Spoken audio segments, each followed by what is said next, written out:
أعوذ بالله من الشيطان الرجيم بسم الله الرحمن الرحيم وبه نستعين وهو خير الناصر المعين. In the name of Allah, the Beneficent, the Merciful, all praise be to the Lord of the worlds, the Creator of the heavens and the earth, and the Master of the Day of Judgment. To release your stress, you've all, Alhamdulillah, now listened to beautiful lectures.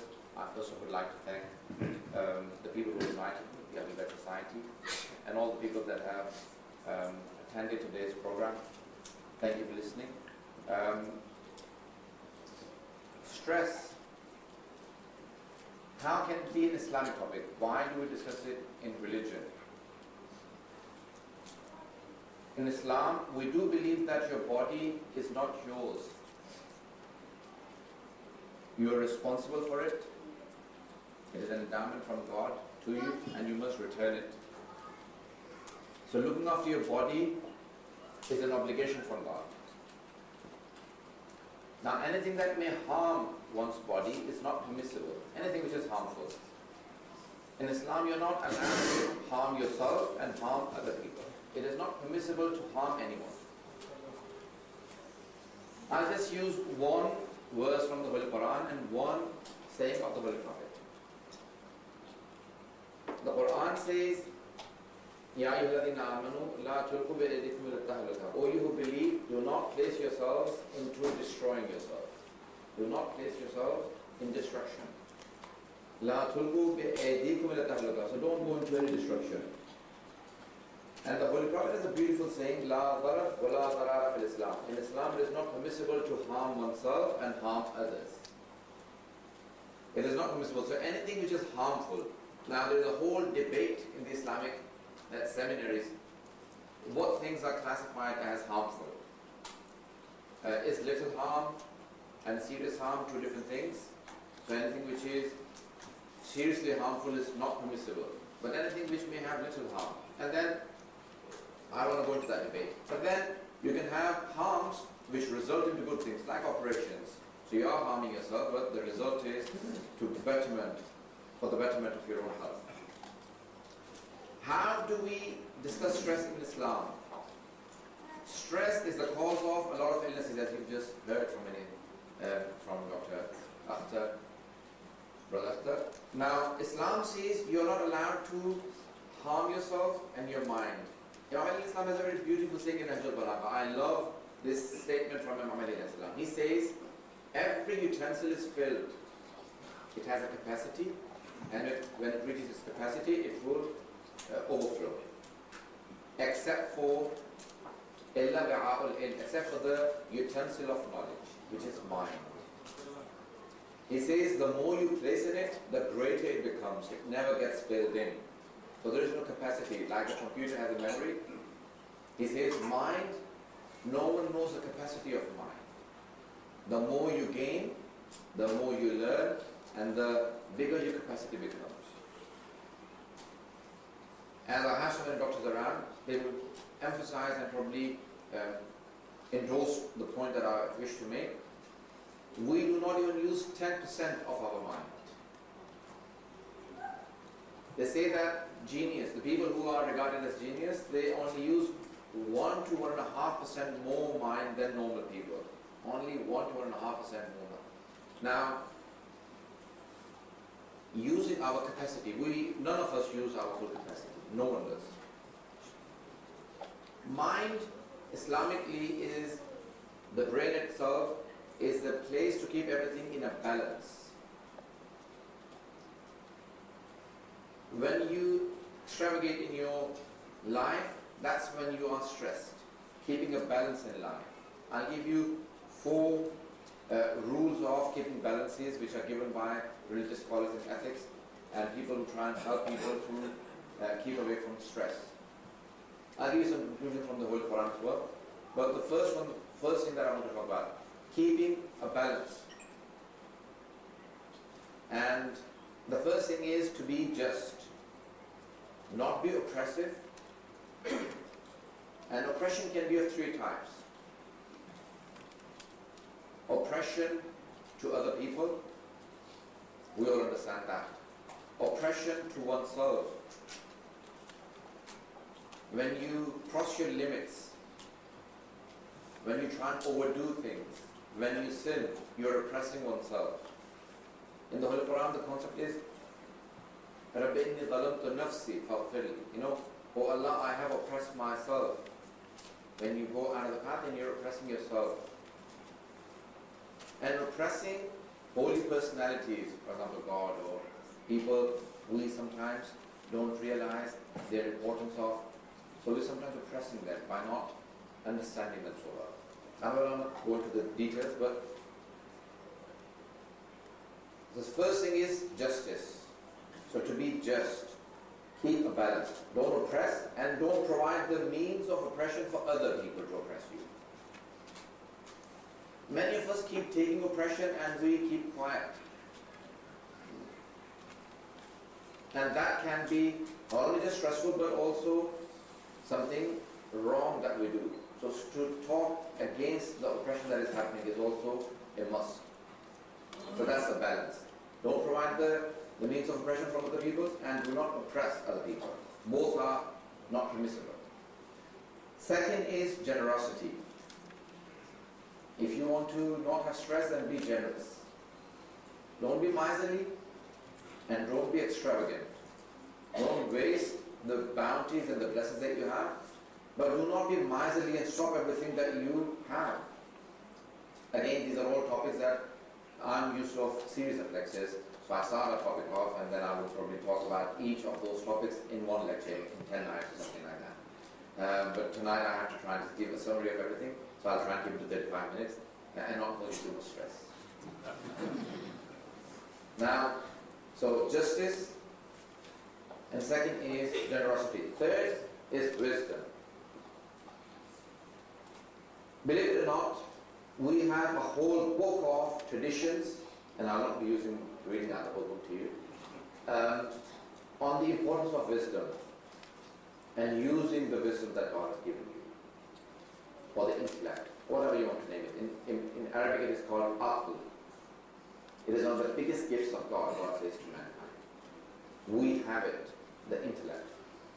But don't use it to overcome other people, which results into being crafty. And don't ever be so immobile that you don't use your abilities properly.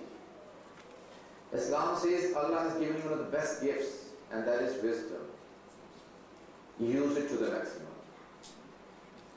Allah says that I made human beings different to all other animals because I gave them intellect. I gave them the understanding of good and bad. I gave them the understanding of realizing the good and evil and the pains. An animal may see the pain of its child, but it forgets very quickly. Human beings may remember. To utilize your intellect properly and understand the pain of everyone else is true wisdom. Never ever enjoy the pain of other people. Never enjoy the pain of even animals. The Holy Prophet said, don't hit the animals on the face. Imam Sadat has a very beautiful saying that I love. He says, Lawla Qasas, the fourth Imam, Lawla Qasas Lazarowicz. He was riding a camel and the camel was jumping too much. So he picked up the lash to hit and stopped. He said, if there was no accountability even for hitting an animal, I would have surely hit you. But there is even an accountability for hitting your animals as well on the Day of Judgment. So realizing that we are all answerable. So don't ever use this in a wrong way. Wisdom is the best way of feeling the pain of others. But in a positive way, as Dr. Akhtar also said, not in a negative way. Don't just become stressed and go into depression by looking at the pain of others, but try and help and see the positive side, what I can do, what we can do. And every individual can make a difference. Whenever you think that I'm only one person, if everyone thought the same way, then we would never have any change in this world. But if we all thought I am the person that makes that change, then each one of you will make a change to the society that you live in. And the fourth thing to keep a balance is chastity, to be chaste.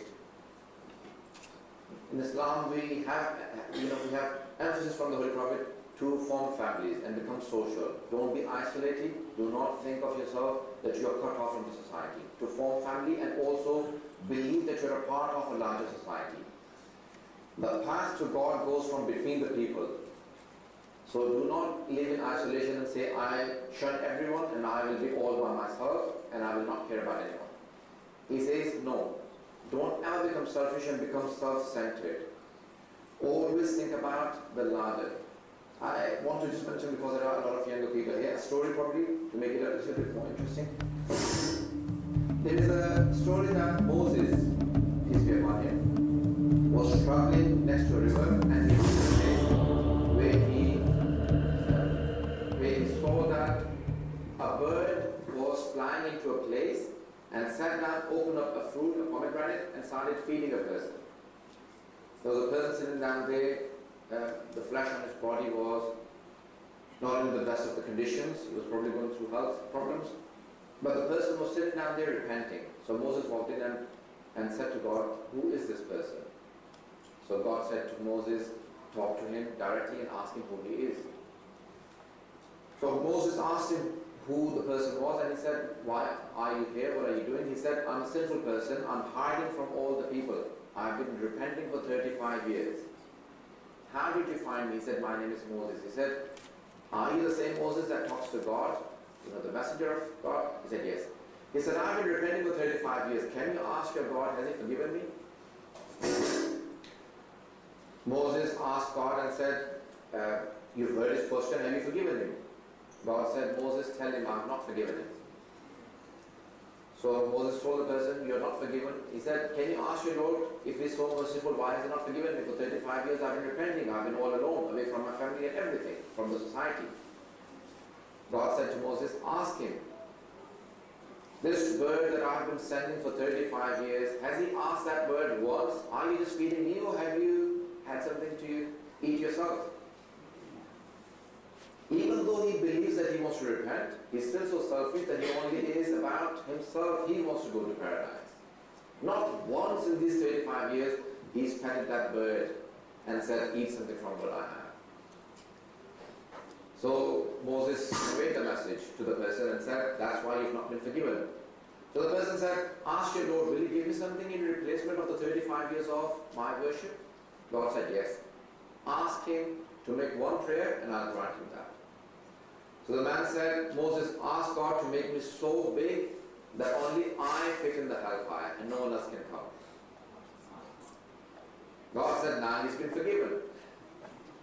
So the person said, is it because God doesn't want to send anyone? You know, he wants to send other people to hell? He said, no, that is not the reason. The reason is that before he wasn't even thinking of a bird, and now he's thinking of all of my sinful creation. He has learned his lesson. He has learned to care about other people. So keeping a balance is the closest way to becoming closer to Allah. I'll probably use the other mic as well. This one is probably causing me a little bit of stress.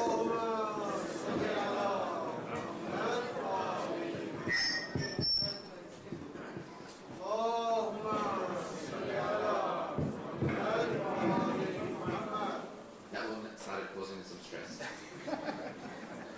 Now, using your mind in the positive. Human beings have huge abilities, and we can do, you know, many of the people who've been inventors, or people who give theories in science, it did not take them 20, 30, 40 years to give that theory or invent that thing. It was only a thought of a few minutes. But a hard work of 20, 30 years behind that thought of 5 minutes made them an inventor or a scientist. Many of us think of good things, but we don't put them into practice. And that's why we remain where we are. The biggest problem with stress is that, well, for yourself, because it causes you health problems. But in society, the biggest problem of stress is that you start to take out your stress on other people. We want to take it out from our system, and if I've been facing problems from someone, I would try and take it out on someone else. I'll give you an example that many of the psychology books have mentioned. When a person tells you off at office, your boss tells you off, and you can't take it out on the boss because you'll probably lose your job. So what you do is that you still have it in your system, you're angry that your boss has told you off. So you come home and take it out on your wife. He has told you off for nothing, so you want to take it out of your system. You say, what have you been doing it in the house? What's wrong? And so you take it out on her, and she wants to take it out on someone else. So she tells off the oldest child and says, is that what you do? Always hit your younger brothers and sisters? Keeping it brief. The oldest child takes it out on the younger one, starts hitting the younger one. The youngest child goes and breaks a toy because the child has no one to take out. He wants to take it out of the system, so he breaks a toy.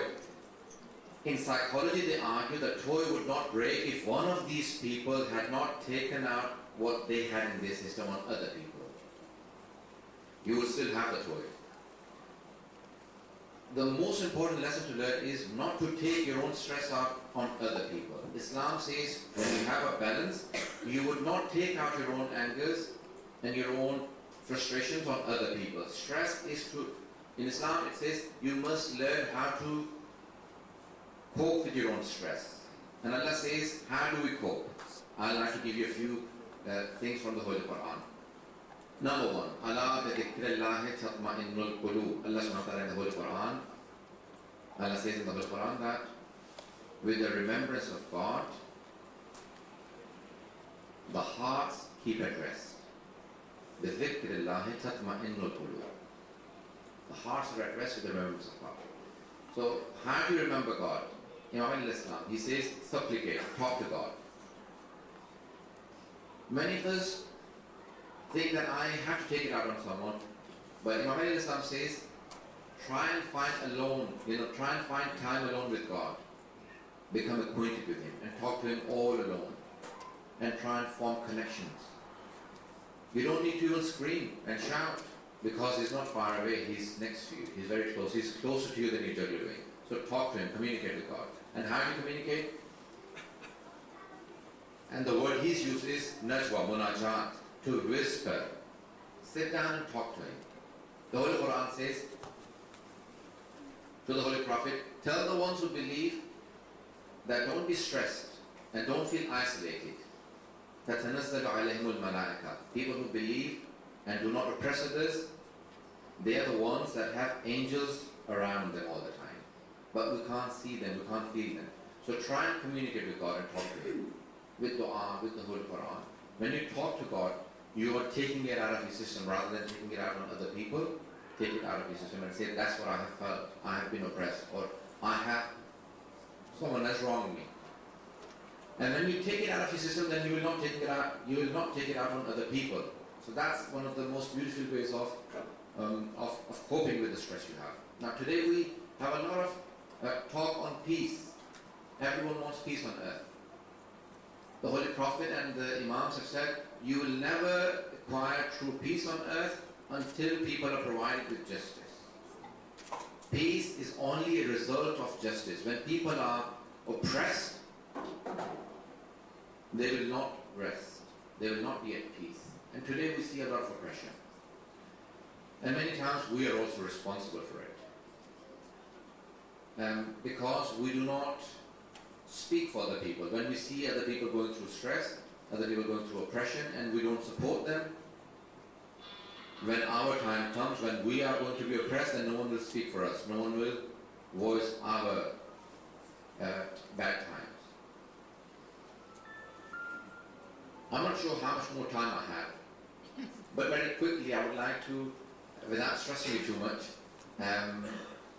like to just mention a few other conclusions.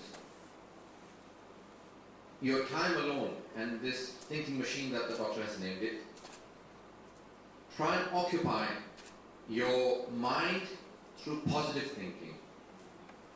Rather than saying, I am oppressed and I'm weak, say, I'm oppressed, so I'm closer to God now. When Imamia Medics was asked, what is the distance between earth and the heavens, the sky and the earth? He said, only a scream of an oppressed person.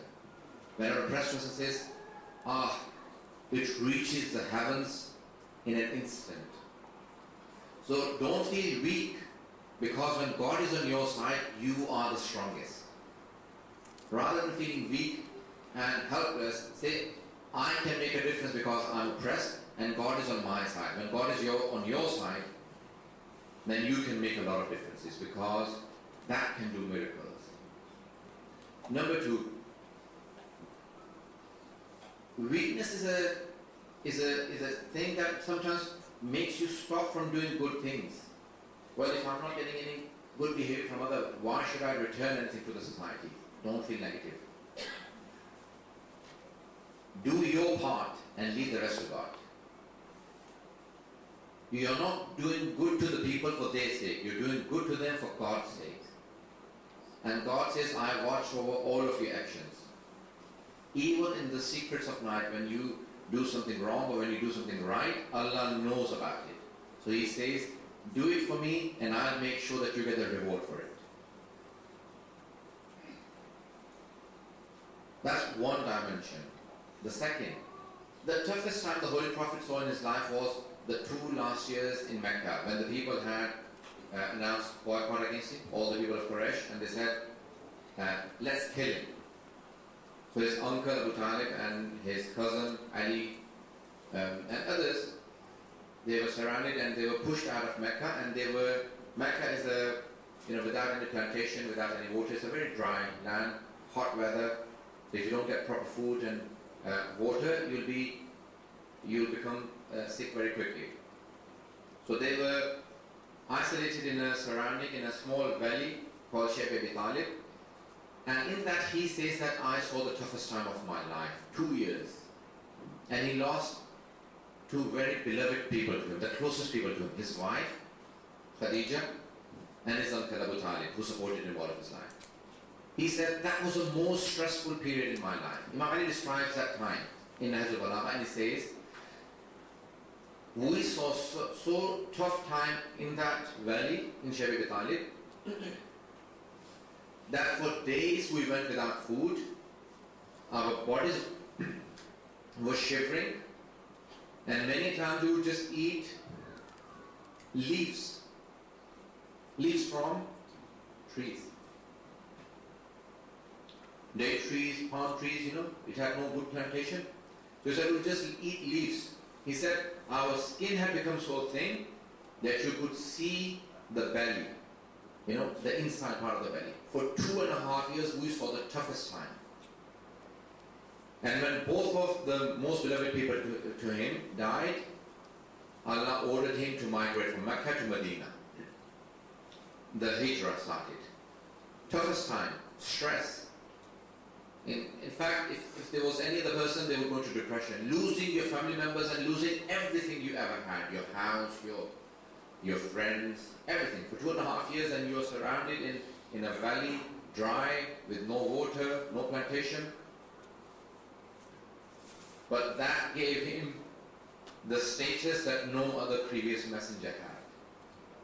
He came out of it, and God made him establish a state in Medina, in a small town that expanded into all of Arabian Peninsula and today the Islamic world. 1.6 or 1.8 billion Muslims.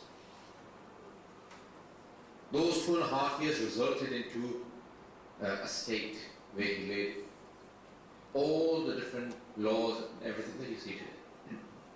Can you have salat, please?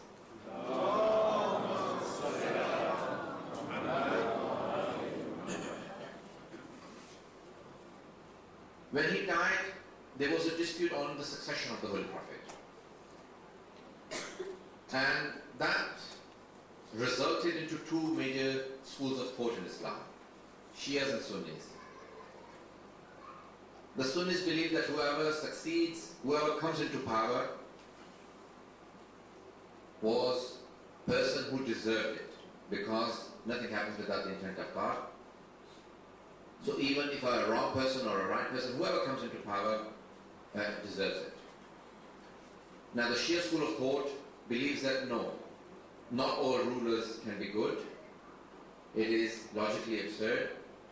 And therefore Jesus and Mahdi, the Prophet when they will come, they will overthrow many of the oppressive governments, Muslims or non-Muslims alike. You don't have to be a Muslim to be just. In fact, I can name majority of the Muslim rulers today probably could be more oppressive than many of the non-Muslims today, unfortunately. We see a lot of oppressive word today. Now, Shias believe that certain people are chosen by God, like messengers and then the 12 Imams. But the rulers today are not chosen people. Jesus was a chosen person. And Mahdi, the Prophet Muhammad will come with Salam, both will come and they will establish peace and justice on the surface of the earth. And hence there are somewhere between around 350 million Shia Muslims on the globe. We don't have exact figures because of not having exact numbers in many of the countries, and many of the Shia Muslims do not disclose their ID for obvious reasons. They'll be killed for expressing their belief in many of the countries. Today, especially in Bahrain, for example, in Saudi Arabia, in Malaysia today, the Shias have been banned. In Pakistan, we are facing probably the second, not probably, surely the second largest Shia population. Pakistan is the sixth biggest country in population in the world, 190 million people, 185 to 190 million people, with around 45 million Shias, second largest Shia population in the world, but we're either facing a genocide or an ethnic cleansing in Pakistan just for being Shias. Other ethnic minorities like Christians, like many other faiths, are also facing similar problems, but generally the Shias are the biggest targets. As many of our brothers, I and others have already made a note of that. I would like to end with saying that many of us can make a difference. We can support many families. Pakistan is the largest Muslim community in Britain and also in Europe. And in Pakistan today, many of the countries as well, we have responsibility to all humanity, not just Muslims, not just Shias, not just Pakistanis, but all humanity. If anyone goes through stress, anyone goes through problems, difficulties, we are all responsible for every single human being, in fact even animals. And in fact, plantation, according to the traditions of the Holy Prophet. We are all responsible. I went to visit Pakistan, many of the places in Pakistan and other countries as well. But when we went to Quetta, we saw people, families. I went to a religious center where the families had gathered who had lost their loved ones in a bomb blast in Quetta. 120 something people had died. A lot of children had died in that. Some women said that they wanted to talk to me, so I said, yes, I'm listening. And a woman came forward and she picked up a picture and she said, this is my husband. This is my mother. On her picture was her husband. She said, this is my mother. My father is dead. My husband is dead. I have no sons. My brother is dead. I have a sister. I have two daughters. My sister-in-law. We're all 6 or 7 women in the house, and there are no men in the house. In a society like Quetta, where you have no breadwinner, whenever we go back to the house as if the walls are coming to eat us, we want to be relocated. It was difficult for me to commit to them for anything. And I found many, many families like that. I can give you many stories. This is really stressful. And when I see a lot of those problems, I do feel under a lot of stress. Many of you know me. All of these here that you're seeing have turned white within the last 3 years. It is the problems in the community when I go and see a lot of young children who are orphans. 2 little girls, 6 and 8, were standing in the streets of Quetta with temperature in -8 degrees centigrade. And journalists went and asked the 2 girls, why are you standing outside? He said, do you see that funeral? Do you see that body, the coffin? The journalist said, yes. Both of the girls said, that is our father. We want to stay here to show the love that we have for our father. I see a lot of those problems and I read onto all of the community problems, and I feel that we all have a responsibility. And I wanted to emphasize on that point. Thank you for listening to me, and I thank the Ahlul Bayt Islamic Society in Edinburgh for organizing such a beautiful event, and with such beautiful people, with all of you, with so much enthusiasm, young audience, elderly, everyone listening for such a long time, with your full attention. I thank you all for giving me at the time and opportunity to express my feelings and what I had to share with you. Thank you for listening.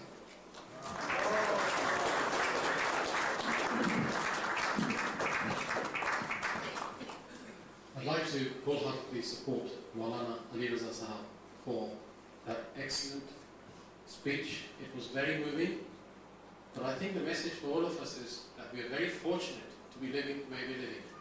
I can go and pray anywhere I want. I feel very fortunate that the chaplain at my hospital has set aside a room for multi-faith denominations so that they can pray at any time that they wish to.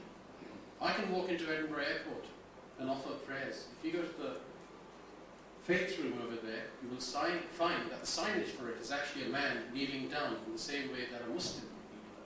And we've got to be proud to be British and savor that fact. And feel so fortunate that we do not live in a place where Moulana Ali Raza Sahab mentioned there are so many problems. And like my friend also mentioned, we've got arms and legs that are working. So let's savor it. Let's go out of here upbeat, feel happy about what we have rather than what we don't have. So I'd like to invite my colleague Dr. Nadeem Akhtar back onto the stage, and I would like to open the floor for questions.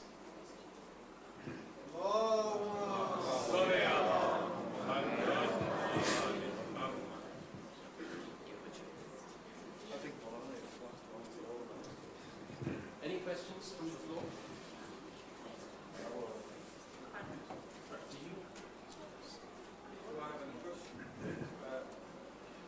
If you don't, then I will. Moulana Sahab, in what way do you feel the practice of offering namaz or prayer 5 times a day results in the mental and physical well-being, and why do you think it is so important to offer prayers?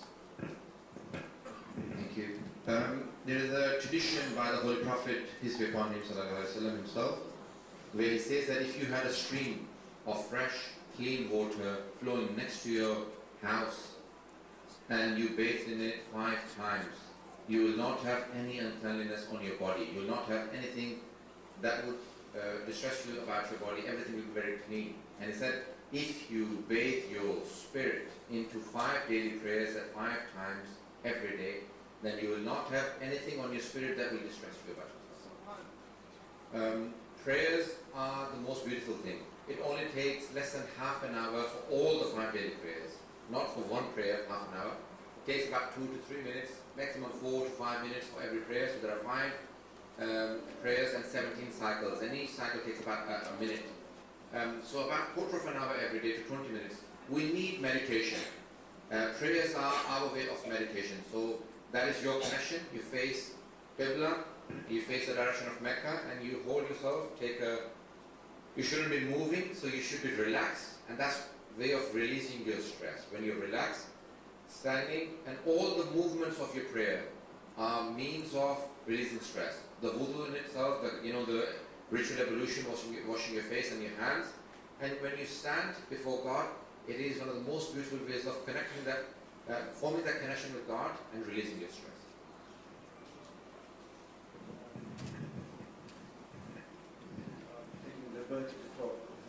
Just adding to it, I think, as Moulana mentioned, it's a way of meditation. People go to the meditation classes, people go to yoga classes. People try and get the attention span increase and sharpen. All these come from namaz. And there have been studies. If you're meditating or focusing on some form or the other, where your focus is just one thing, the brain waves gets to alpha waves, which is the most relaxing wave that you can get. Takes the stresses away. So it's a scientific version to that as well. Excellent, thank you. Any questions?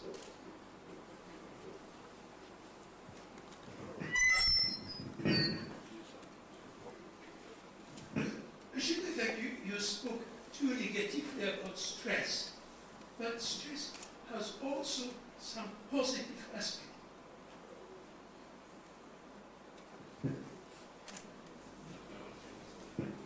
Would you like to answer? The positive aspect would be that it would urge you to do things.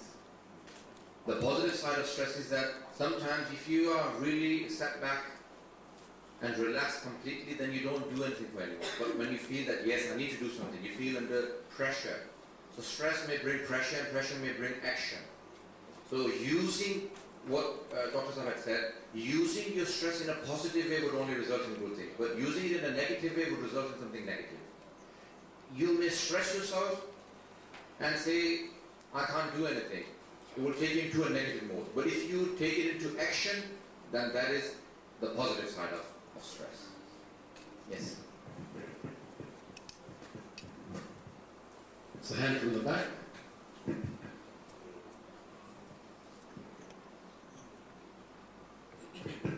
Thank you very much. You talked about the relation between spirituality and the releasing of the stress. But what we are seeing now is a lot of sign of extremism about the Muslims, that we are expecting that they should have no source of the stress. But the extremism is, I think, the most important sign of the stressful people, that they are doing something completely unusual and normal. But I would like to ask a second question, but relevant question.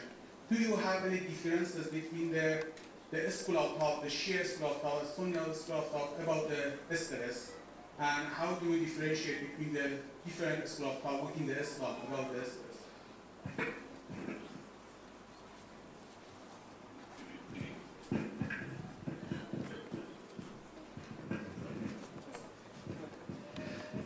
First of all, channelizing your frustrations is extremely the point where people may convert people into becoming extremists. We have a lot of frustrated people in the world who go through financial problems, family problems, and many people try and make them into becoming extremists who go into doing things which are haram, things which are forbidden in Islam, because they don't know how to channelize their stress or their frustration. Now, the major difference would be in actions.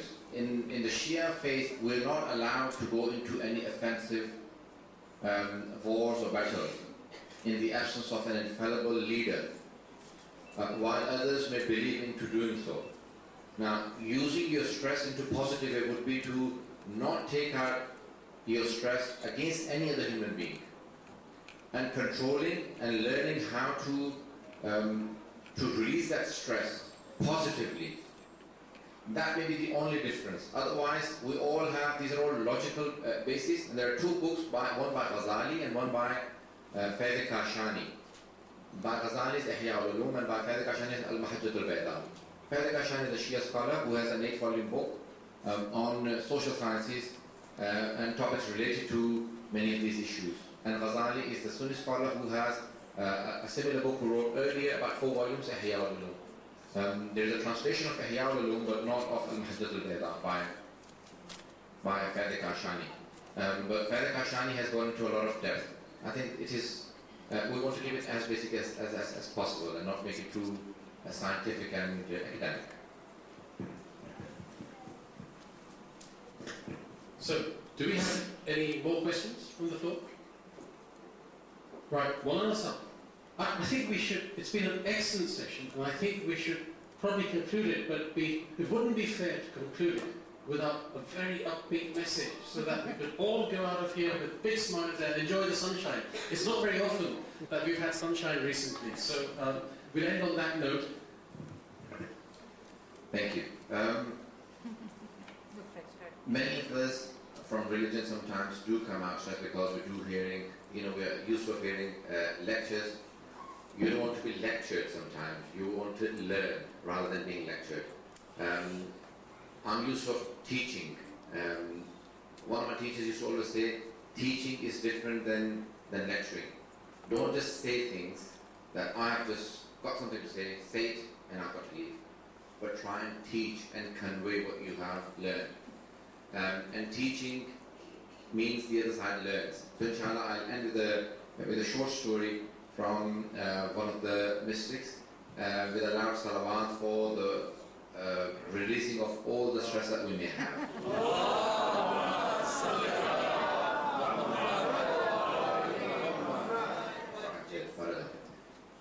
In fact, that is one of the best ways of releasing stress.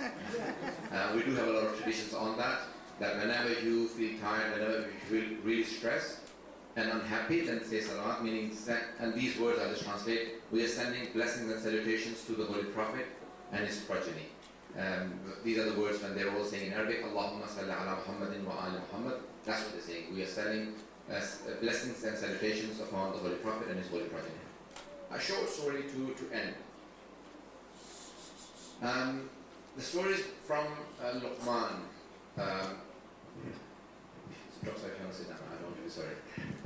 Luqman was a wise man, and Allah has revealed a whole surah called Surah Luqman, surah number 31, a chapter in the Holy Quran named after him. An extremely wise person.